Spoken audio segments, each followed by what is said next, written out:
Simon Liu was seriously ill, and the doctor announced that he only had 3 months to live. I didn't want to believe it and studied medicine myself, hoping for a miracle. I climbed cliffs to pick rare herbs for him and knelt down and kowtowed frantically to the famous doctor, hoping to be accepted as a disciple. But after 3 months, he and his friends mocked me together. As expected, a fool who couldn't see through such poor acting. So, I broke up with him. A few days after the breakup, he was truly diagnosed with a terminal illness. He lay in bed day and night, refusing to eat or drink, only hoping to see me one last time. Chapter 1. I journeyed non-stop from a plateau 5,000 meters above sea level, hoping to get back as soon as possible and use these precious herbs to cure Simon's stubborn illness. Without a moment's rest, I took a plane and then a train, staying up all night, and finally arrived home at 3 in the morning the next day. But the house was brightly lit, with no sign of anyone wanting to sleep. My heart tightened. Simon's old illness must have relapsed, and he couldn't sleep again. This time, even sleeping pills probably wouldn't work, and he could only endure until dawn. Whenever he couldn't sleep, he was in the most pain, with every nerve in his body tense. I ran to the hospital to get some painkillers for him through the emergency channel. Because of his illness, I had become fluent in administering painkillers and alleviating his pain. He can hold on for at most 3 months. If there's anything unfinished, hurry up and do it. The doctor's incessant words echoed in my mind. My eyes stung, and tears welled up. I clutched the straps of my backpack. Fortunately, it contained the herbs I had picked from the cliffs. He must get better soon. There are so many things I still want to do with him. We haven't raised kittens and puppies together, haven't traveled together, haven't gotten married. But opening the door, I was greeted by scattered takeout boxes and a sofa full of people, making it look more like a bar. This house had excellent soundproofing. I chose it because I was worried that Simon, often coughing due to his poor health, would disturb the neighbors. But now he was throwing a party at home. Indeed, it's fun to fool a fool. I've been acting for so long, and she didn't notice. If you get a chance, you should try it too. It's quite unique, Simon said unabashedly, treating me like a toy. If I hadn't come back early today, I wouldn't have known how long he planned to deceive me. How does she taste? Simon is the real player. Simon is invincible. My vision went black, and my legs felt weak. I didn't curse, cry, or throw a tantrum at him. I gently closed the door. Before he said those words, I was still defending him, thinking he just wanted to relax after being too stifled. After all, when I was at home before, he was careful even with his coughing, afraid to bother me. Now, finally having a chance. Of course, he wanted to let loose, but I never thought his illness was fake. Just to make a fool of me, the herbs in my backpack, the scars on my thighs, all seemed like a joke. I truly believed Simon was different from others, that he genuinely liked me. But now it seems he was no different, enjoying making fun of me, enjoying watching me as a joke. These were things I didn't know. As a child, others thought I was slow and called me a fool, and no one wanted to play with me. Only Simon patiently played with me. I followed him year after year, letting him see my feelings. He had many admirers, always more than just me. Until one day he got seriously ill. Everyone else left him, but I held onto his hand just like he did for me when we were kids. I often felt fortunate, believing it was fate. A perfectly healthy person suddenly fell ill and just happened to accept my confession. Chapter 2. If possible, I would rather spend my life alone in exchange for his safety, even if we are two parallel lines that never intersect. The reason he suddenly fell ill and accepted my confession was because he orchestrated it all himself. There are no such coincidences. It was all deliberate. Someone was the first to speak. Sister-in-law, sister-in-law. Simon's previously relaxed posture instantly became upright, and everything he had done vanished in an instant. The others, seeing the situation clearly, quickly made their escape. After they left, I put down my backpack and decisively broke up with him. He didn't even try to argue, just said one word, okay. I was puzzled. Simon is a top young master in City A. How could a mere ailment be incurable? But now I know. It's not that he didn't want to treat it. He wasn't even sick. The room fell into a deathly silence. Simon was the first to speak. What happened to you? Why are you bleeding? His voice trembled slightly. His brows knitted in anxiety. I calmly looked at my feet. The wound probably reopened, but it's just some blood. It's not deadly. Yet Simon looked extremely worried. It's none of your business. Before I could finish, he scooped me up and rushed me to the hospital. The flesh on the left side of my thigh was mangled, wrapped tightly with gauze. But there were still some small stones and gravel that hadn't been cleaned out, making the whole thigh hard to look at. Miss, your wound has started to fester and swell due to the weather. We need to disinfect it now. It might hurt a bit. Please bear with it. Simon's eyes reddened as he questioned what had happened. Didn't he know best? Wasn't he the one who was sick? But I wanted to bring him back to life.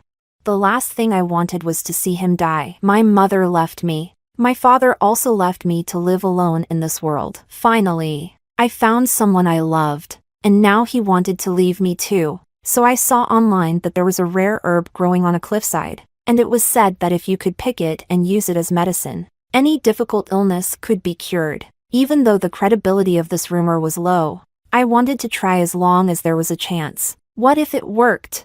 The highlands had thin air, rarely visited by people, muddy roads, and unpredictable weather. One wrong step could cost your life. Wasn't this wound the best proof of my love for him? Since childhood, others have mocked me as a fool. So is loving Simon wholeheartedly my innate talent? That herb was delicate and only grew in crevices. It took all my strength to pull it out, but the sudden exertion caused me to fall backward uncontrollably. My thigh was scraped along the rocks, rolling back and forth several times before stopping. My left thigh took the most impact and was the most severely injured. Fortunately, the heavens spared my life, letting me survive. I didn't have time to think too much. I just did a simple bandage and rushed back. Compared to my life, Simon was more important. It's because of him that I am who I am today. If it weren't for him holding my hand resolutely back then, how could I have survived until now? So I must persevere. I must rush back home, to our home. What if he's afraid of the dark alone at home? What if he's too lonely alone? What if he can't sleep alone? What then? I gritted my teeth, enduring this pain. It was truly painful. The moment the alcohol was sprayed, it felt like 1,000 arrows piercing my chest. Worse than death. The pain turned my face pale, drenched me in sweat. Chapter 3. Simon shouted at the nurse. Go call your doctor to administer anesthesia. Do you want people to suffer? His tone was contemptuous and arrogant. This is my own choice. What does it have to do with you? Mr. Liu, who are you to me? He was silent. After all, we had just broken up. I am your friend. Friend? But I don't acknowledge him as a friend. Sorry. I don't have such a cold-blooded friend. After the procedure, an hour had passed, and I was in so much pain that I nearly fainted. To prevent further necrosis of the thigh tissue, the hospital strongly recommended that I be hospitalized. Simon busily handled the admission procedures for me. Honestly, if he were my boyfriend at that moment, I would have been moved to tears, and silently swore in my heart that I would marry no one but him in the future. Leave. I don't want to see you. And don't feel guilty. It was my own foolishness to love you. It has nothing to do with you. Simon really put down what he was holding and walked out of the ward. He was still the same as before, doing whatever I told him to do. He coldly and unfeelingly walked out of the ward without looking back. I stumbled after him, leaning against the door, watching him leave. I silently prayed in my heart, hoping he would come back and give me a good explanation. As long as he spoke,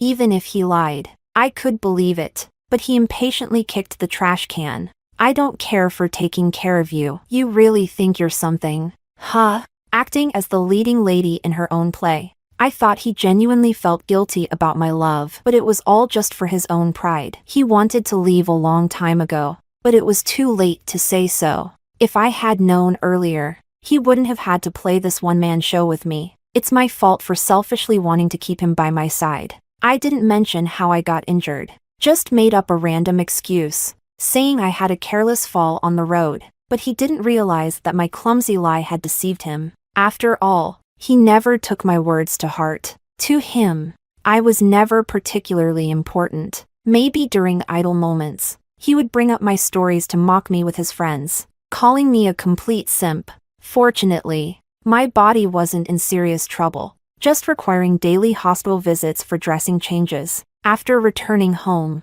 I stared blankly at the prepackaged herbs in the fridge. Brewing herbal medicine is a meticulous task, requiring precise proportions of herbs and water. In this scorching summer, I had to sit by the stove, watching over the pot. One must be fully attentive and focused. Otherwise, the water would dry out in an instant. Every week, I brewed medicine for him. He always said it was bitter, so I tried different ways to coax him into taking it, praying that the illness would no longer torment him. If I could, I would bear this pain for him. Otherwise, why would he say the medicine is bitter? A terminally ill person with only 3 months left wouldn't have such sensitive taste. Otherwise, why would he say he didn't like drinking it? A healthy person wouldn't like taking medicine. He accompanied me in this act, and it was hard on him. Now that he's cured and gone, these herbs are useless, so I threw them away along with my love for him. It's ridiculous that after sharing a bed with him for so many years,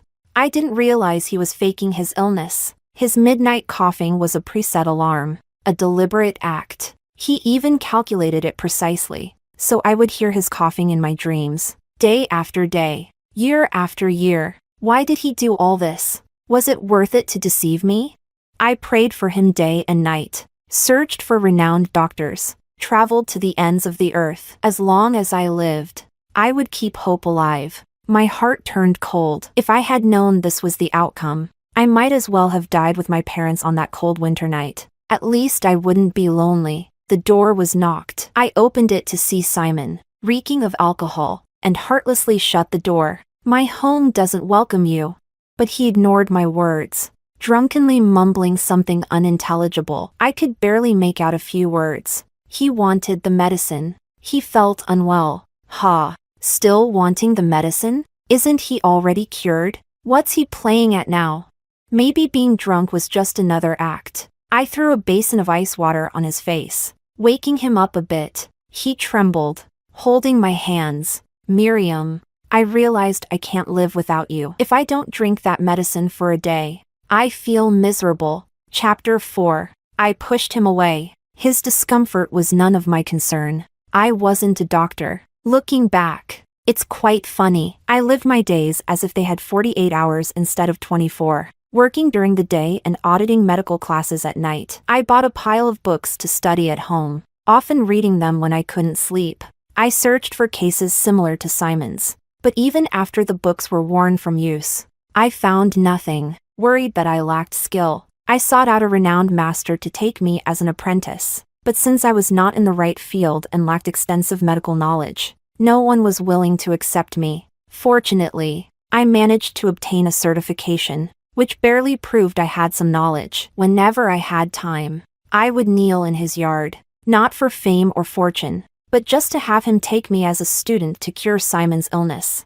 This was my only wish in life. Dr. Chen, exasperated, came out and poured dirty dishwater over my head, scolding me to leave immediately. I abandoned my pride, clutching his pants and begging him to take me as a student. I kowtowed repeatedly, each knock of my head heavy and resonant, striking the hearts of those who saw. My head was soon bloodied, my brain feeling shaken. Finally, Dr. Chen agreed to take me as an apprentice, but only on the condition that once Simon was cured, I would leave. I nodded in agreement. All I wanted was for Simon to be healthy. Under his guidance, I made rapid progress, even learning pulse diagnosis and acupuncture. Sometimes, when the clinic was busy, I could lend a hand. I thought Simon was genuinely too weak, believing he had only 3 months left to live, yet I couldn't diagnose his illness. I spent countless efforts trying to treat his illness, only to find it was all in vain. What was it all for? It was for him, for our future. Memories surged back, stabbing me with pain once more. Simon, pale, collapsed in my arms, weakly calling my name. Seeing his complexion worsen, I rushed him to the hospital. The results came back quickly. He had acute lung cancer, requiring extensive surgery, with only about 3 months to live.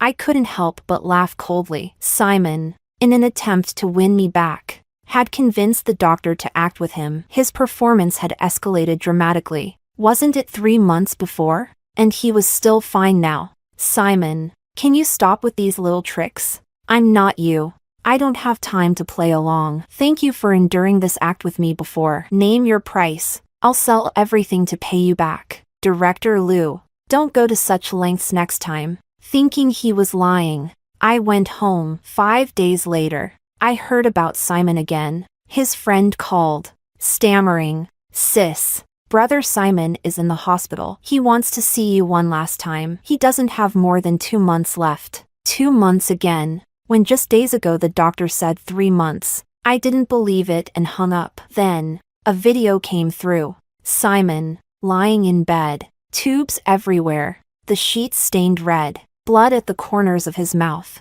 It seemed he wasn't pretending this time. I retrieved the discarded herbs from the fridge and rushed over. Could he really be ill? Well, I'd treat it as a final visit. Simon, upon seeing me, gave a tired but happy smile, unable to stop coughing, his lungs seemingly about to burst. Yet he restrained himself, looking at me helplessly. Apologetically, he said, "I'm sorry, Miriam. I initially meant to deceive you. I loudly claimed I was ill, and everyone avoided me, calling me a sickly person. But then I realized that you were the only one who truly cared for me. It was my fault in the past. My days are numbered. Will you accompany me through the last leg of this journey?"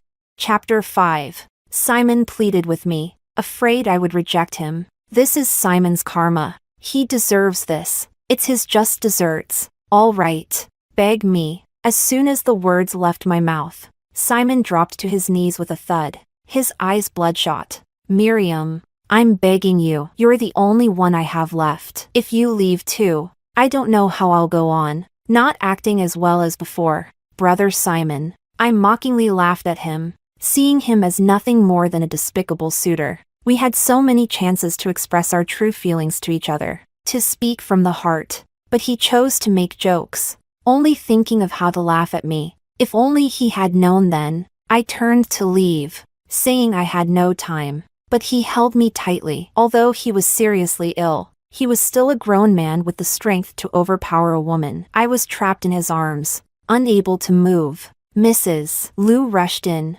"Miriam, I heard about you and my son. Don't worry. I will support you too. You just need to choose an auspicious day and hold the wedding. During this time, I need to trouble you to stay with my son. As a mother, I don't have many big wishes. I just wanted to see him live a smooth and peaceful life. But life is unpredictable, and I didn't expect things to come to this point. His greatest wish now is to marry you in his final days." She spoke with a tearful concern. I hadn't even agreed yet, and they had already put me in a difficult position. Simon spoke to me earnestly. "Miriam, please believe me this time, okay? I will show you my true heart. I won't be like I was before. I was immature then, but I've changed. I will treat you well. Right now." Simon only disgusted me. To get me, he came up with this plan. He knew I was soft-hearted, unable to refuse people, and he used that against me. He didn't realize that his heartfelt appearance was just like when he deceived me. Even if he truly loved me,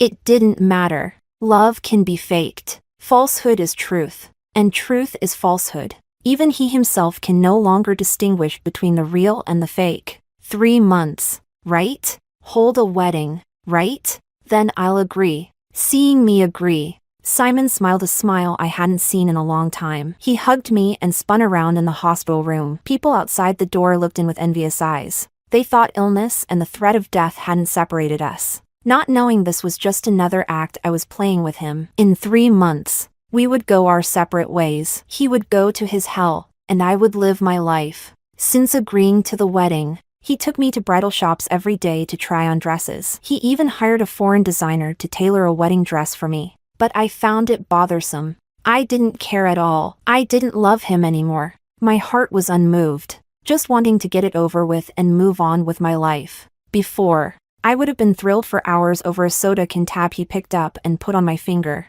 But now, wearing a gorgeous wedding dress, standing next to the man I supposedly loved, I had only one thought in my mind: to escape. Marrying someone I didn't love was killing me. I tested Simon. What if you don't make it to 3 months and I become a widow? He thought I was concerned for him, and with a choking laugh, he said, then we can move the date up. It's better to do it sooner, so we don't have to worry about it. That would be perfect. After all, I've never seen a grand wedding turn into a funeral. I eagerly looked forward to that day. Chapter 6. Every time we went to the hotel for a rehearsal, I always found an excuse to send Simon away, saying I was worried about his health. Hearing this, Simon was overjoyed and willing to do whatever I said. The wedding venue was elegant and simple, with some plaques to be delivered on the day. The rest would be a surprise for him. The wedding day flew by in the blink of an eye. I wore another simple wedding dress, and Simon looked at me with displeasure, asking why I wasn't wearing the one we chose. I'm worried that if something happens during the wedding, I can immediately drop everything to take care of you. Simon fell silent and apologized for his earlier behavior, thinking I didn't want to marry him.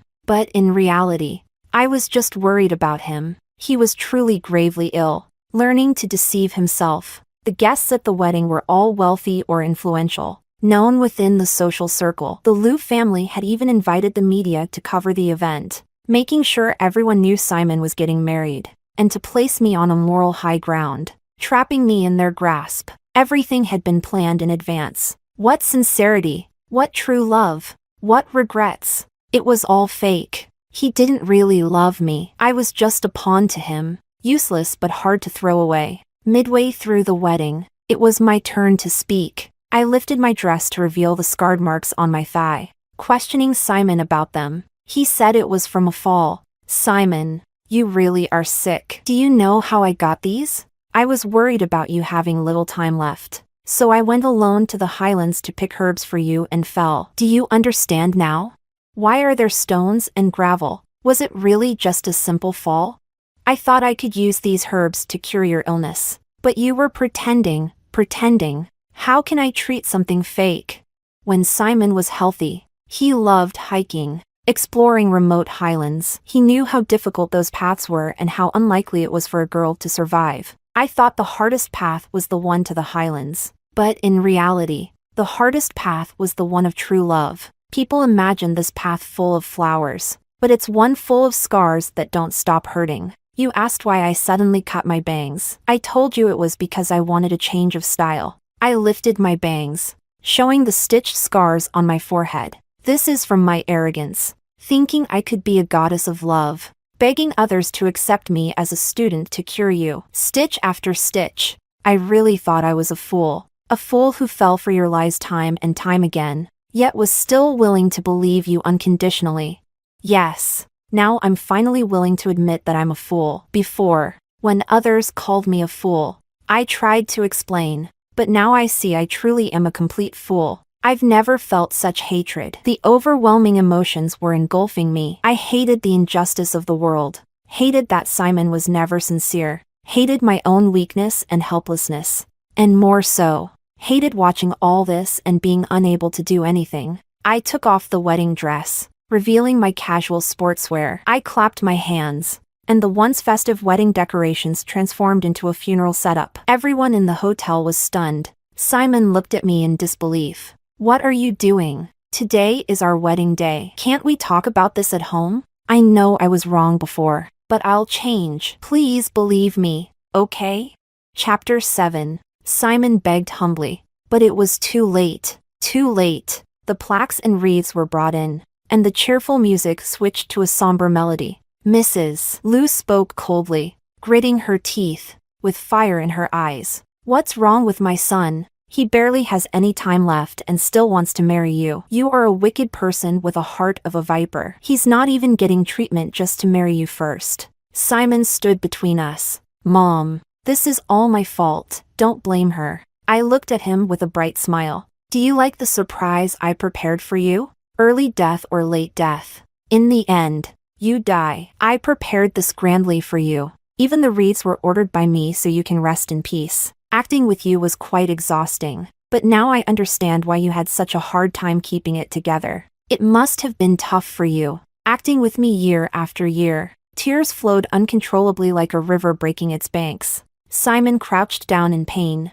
holding his head, and gave me a bitter smile. "As long as you're happy, it doesn't matter. I was going to die sooner or later. Seeing you prepare all this with your own hands also makes me happy, doesn't it?" I had no words for Simon anymore. I liked the brave Simon of before, the one who didn't fear others' opinions when he started lying to me, taking the first step to deceive me. I no longer loved him. He was truly crazy. I quickly packed my toiletries and clothes and left for another city to clear my mind. Too many things had happened recently. I needed to relax. That night, I saw in the long quiet neighborhood group chat that Simon was at my door, pressing the doorbell, saying he would stop when I opened the door. It was midnight, and although the apartment was well soundproofed, the sensor lights would turn on every time the doorbell rang, disturbing the neighbors. Someone in the group recognized him as my boyfriend. They began discussing, saying I was probably working late to earn money for Simon's treatment, and even strangers knew I was working for him at such hours. Only Simon didn't know. Only he was in the dark. If he had only paid a little more attention to me, if he had cared a little more, he would have known I loved him more than myself. I could go without food or drink, but he had to have the best.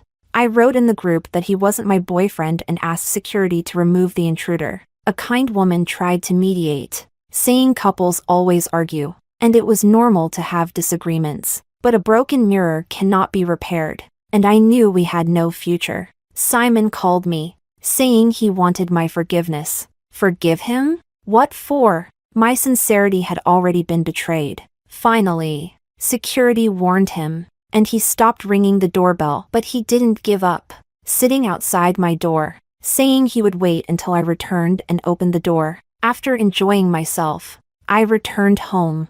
I didn't know if it was because he hadn't eaten or drunk anything, or if his illness had worsened, but he was extremely thin, just skin and bones. Seeing me, he stumbled towards me. I turned, and he accidentally fell to the ground, bleeding profusely. Chapter 8. Stop pretending to be dead. No one feels sorry for you. Don't die at my doorstep. It's unlucky and will lower the property value of the entire neighborhood. If you want to die, do it quietly somewhere else. Don't be an eyesore. I chastised him incessantly. A kind neighbor called an ambulance and had him sent to the hospital. Mrs. Liu's voice came from outside. She was humbly begging me to see Simon one last time. It was strange. He had told me before that he didn't get along with his family. Yet here was Mrs. Liu, dressed in luxurious clothes, earnestly pleading for me to visit him in the hospital. She even stood up for her son at the wedding. Indeed, old habits die hard. Not a word from Simon's mouth was true.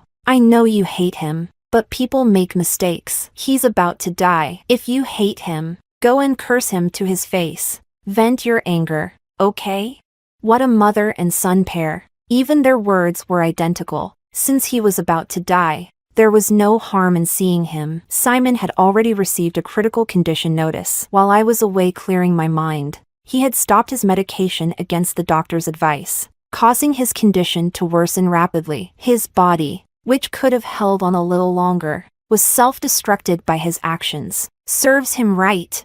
Simon clung to my hand, unwilling to let go. You hate me, right? I'm about to die and won't have another chance to hold your hand. Let me hold it a little longer. I owe you an apology. I hurt you and broke your heart. When I die, you can do whatever you want with my body. Scatter my ashes to fertilize flowers or feed fish. I don't care, as long as you're happy. He choked out, tears streaming from his eyes. I find it disgusting. I spat through clenched teeth. He paused, still holding my hand. All right, after I die, I'll stay far away from you, letting you be clean and pure. As he finished speaking, the lines on the monitor turned into a straight line, and the medical staff frantically tried to revive him. But it was all in vain. Liu's mother, standing aside, made a victory gesture, calling the board to transfer all of Simon's shares to her name. In that moment, I realized their estranged relationship was real. No wonder they smiled as Simon lay dying. Mrs. Liu had begged me because they had already made a deal in secret, and I was a crucial part of their transaction. Even though we had broken up, even though I had decided to let go, my heart still ached faintly, and tears rolled down my face like beads from a broken necklace. Though my gaze remained as sharp as a knife, I grabbed his blood-stained collar, angrily and desperately yelling, "Didn't you say you were sorry? Then get up and apologize to me. Don't you dare fall asleep. If you don't say 1,000, 10,000 sorries, I'll never forgive you. I'll throw you into the sea to feed the fish and dump your ashes in the toilet." But there was no response. The nurse held me back, trying to calm me down and help me accept the reality. From the first day I knew he was sick, I had mentally prepared myself for this. I was afraid, worried that one day I'd wake up and he wouldn't respond. So I underwent desensitization training for myself. I hated him, but my hatred stemmed from love. Because I loved him, I hated him. Chapter 9. When he actually died before my eyes, all my pretense crumbled instantly. I cremated his body and bought a plot of land in the suburbs to bury him. In just 3 months, everything had changed dramatically, from mutual affection to bitter enmity. Perhaps we never truly trusted each other. Perhaps our love wasn't strong enough. Or maybe he never really loved me. Mrs. Liu threw all his belongings at my doorstep. In the world of the wealthy, only interests matter to them. Simon was a burden. As long as he was around, the company's performance would suffer. No one wanted to follow a sickly person to manage the company. Yet, this person was so deeply in love that he was willing to give up his shares just to marry me. But the wedding turned into a funeral, and he got nothing in the end. He was unwilling but had no choice but to accept this reality. The one he loved no longer loved him. Her heart long shattered and dead. It was all his own doing. His karma. Do I regret it? Perhaps I never regret it. This was the path I chose, and it led to its inevitable end. I loved him, passionately pursued, loved, and hated him, but his love came too late, and I couldn't wait any longer. He didn't have many belongings. Besides clothes, there were some trinkets and a photo album. All these items were related to me. Gifts I had given him on anniversaries or birthdays. Handmade trinkets might not be as refined as branded ones, but each year they were filled with my sincerity. The small photo album was filled with pictures of me, with clear dates, mostly of my back. These were taken by Simon. Did he love me? Maybe he did, or maybe he never understood what love was. Never knew his own feelings. Things change, and life moves on. I put these items in the storage cabinet and took a bouquet to visit Simon. I thanked him for accompanying me through difficult times, for even if he didn't love me, he still played along with me. As the sun set, I had to leave. From now on, we would never meet again in this life. Our ties were severed, and I hoped never to see him again in the next life.